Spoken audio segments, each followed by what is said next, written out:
But that's why it's 0. Because the areas cancel each other out. This seems very similar to like proofs. Seems what? Very similar to proofs in geometry. No, this is the least proofiest thing. Y'all are- No, because we're drawing a picture and then proving it correct. From A to B, We're not f sure of it's x how. That's just to show us how. dx is greater than 0. So it's positive if from A to B there is more area above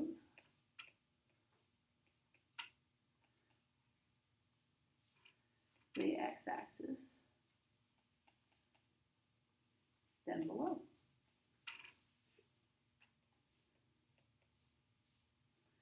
And then obviously the last one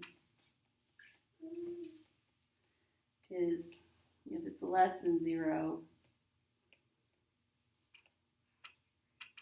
sorry, Wow, there's 4. it is less.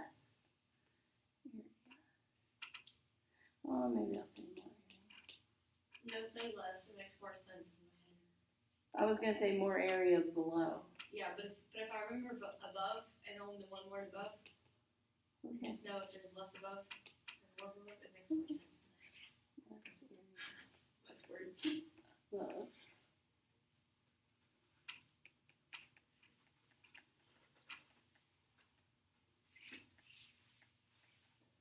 The sanitary room makes no sense. You sanitized your room? No, I said the sentence I wrote makes no sense. But it's Oh, I said the sanitizer in my room smells gross, but it's okay. Wow. I was thinking you sanitize your room. So this is just when we do it without a picture. I just want you to know what it's talking about. So when we do the antiderivative, it just means the area.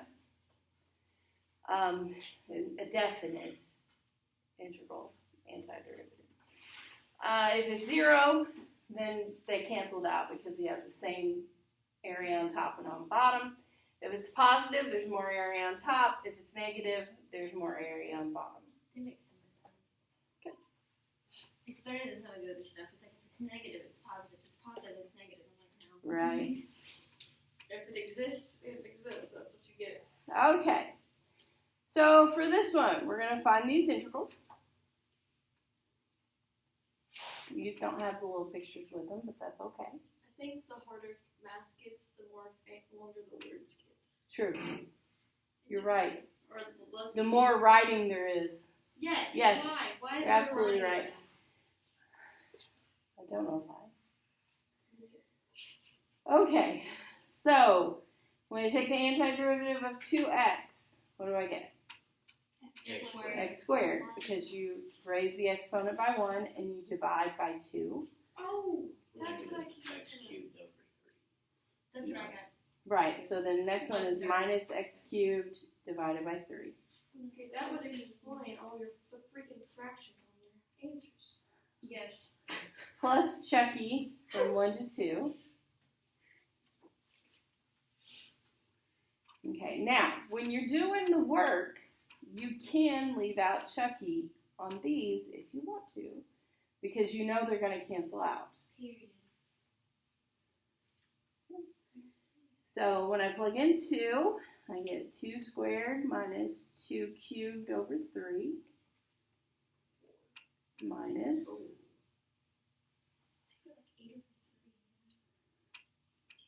negative 1 squared minus negative 1 cubed over 3. Oh, yeah, you did it right. I was talking about the answer. Oh, I was like,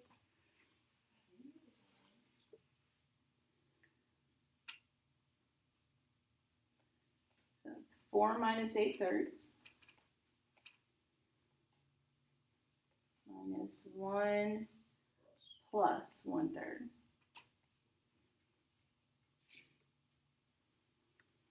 So if I got a common denominator here, that would be 12/3. So 12 minus 8 is 4/3.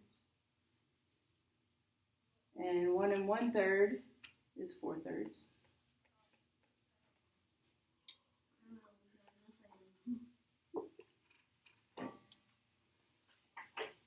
So that area is like the same. Yes, so that means that it must have an area below and above the x-axis. They're the same. Oh, it's up there. Everybody grab your calculator. Your calculator, just like it will do derivatives if you have a number, it'll do antiderivatives if you have a number, or integrals. Yay. So it's math, it's number 9. What an 8. Yep, instead of 8, 8 was the derivative. Math 9. I need to clear everything. Clear. You can just hit clear. Hold on. Scroll all the way down to the bottom. And then clear. Then it'll clear the whole thing. You don't have to clear each individual one. Oh, you were still on there. Okay. So I would type in from -1 to 2. You just arrow to those places. Then 2x minus x squared dx. Ew. It's supposed to be in the little y equals. You don't have to. No. Okay. You can just type it right into the equation. What'd you get? I have -1.5 e to the -14. Yeah, so that means that there are, 0. a It's whole bunch of zeros in front of that -1. 14. So it's just 0. Now, some of you may have gotten 0. It just depends on how your calculator rounds.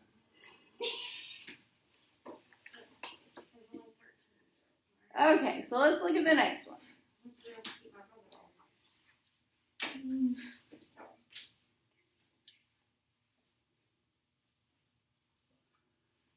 So on this one, we want to just go and change this.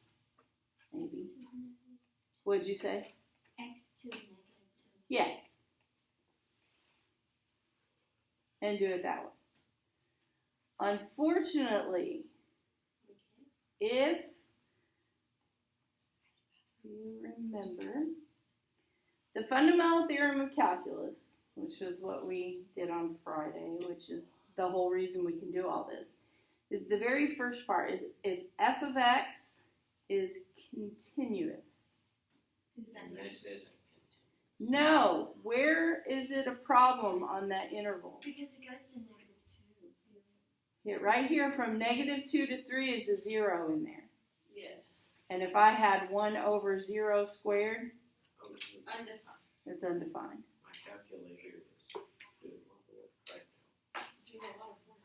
So it does not exist because the fundamental theorem of calculus is not applicable. I found out that we write more if it doesn't work than when it does work. Yeah, you have to explain. Yeah. Because math said so. Because Backwards. the integrand, What? which is this, Can I just draw an arrow? yeah, Because the arrow with the circle around the arrow. is not continuous on -2 to 3.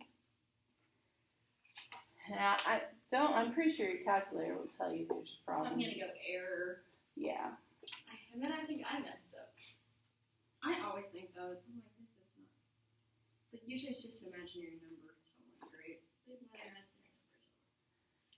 I keep hitting enter and it I keeps got like giving an me that. imaginary 11 once, and I was like, I don't know what I just did wrong. I don't know. I think I was doing Kim, and I was like, this is not it. You got an imaginary number in Kim? Yeah, that's how I did it wrong. Yeah. So if you type it in, let's see. Oh, it looks like it might be going to give me an answer, It doesn't exist. which is wrong. Or not, it has taken a really long time. Or you didn't. Did you hit enter? I did. It's got a little circle up at the top. Oh, mine's no. It'll just do error. It did that. Did you guys type it in and give you error? Okay, well, I will assume it's going to give me error in a minute or two. It still hasn't figured out that it's wrong. No, it'll sit there and think about it. I'm like, can I do this? No. It's like me with all. Yep, there it is. Error. Okay. So, on this one, it'll work. From 1 to 4, I don't have a 0. It's fun. So, I'm good. Now, what you do need to do is divide each of these by the x squared, because remember, we don't have a quotient rule for integrals or antiderivatives. Side question that relates to calculus. So if there's a 0 in the A to B, it's not going to work if there's an X on the bottom. If there's an x on the bottom, yes. Okay. That works for everything. Yeah. Not just that. Right. Okay. Gotcha. So we would have 2x over x squared, which is 2 over x. I'm going to believe it is 2 over x. X to the 0 is just L with N. Yes. Lynn, yeah. Oh, no, just kidding. Not there yet. Yeah. Have an anti-derivative.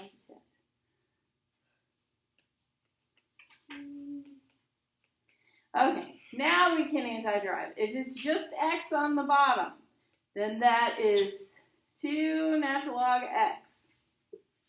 But if it was x squared on the bottom, people do this all the time, and they say, oh, well, then that's 3 natural log of x squared. No. No, don't do that. I want it to be 3. Because there's a 3 there. Oh, okay. Gotcha. Sorry. That's okay. So now I add 1 to the negative 2, which makes it negative 1. I divide by that negative 1, which makes it negative 3. And that's cool. Oh. Negative 3x. We need to have Chucky. Yes. Although technically you don't have to on these. Are we going to leave the negative 1 up there? Yeah, I'm probably going to move it to the bottom. I moved it to You don't have to. We're not there yet. So 2 natural log of x minus 3 over x plus Chucky. Make this a little bit bigger. 1 to 4.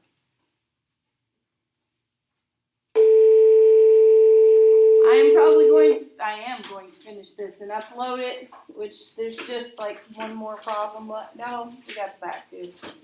I make sure you watch the video because day 55 homework is coming. When's your next test? Not till next week. Okay. We'll probably have a quiz actually This week? next week. Oh. That's why I Next didn't week. clean.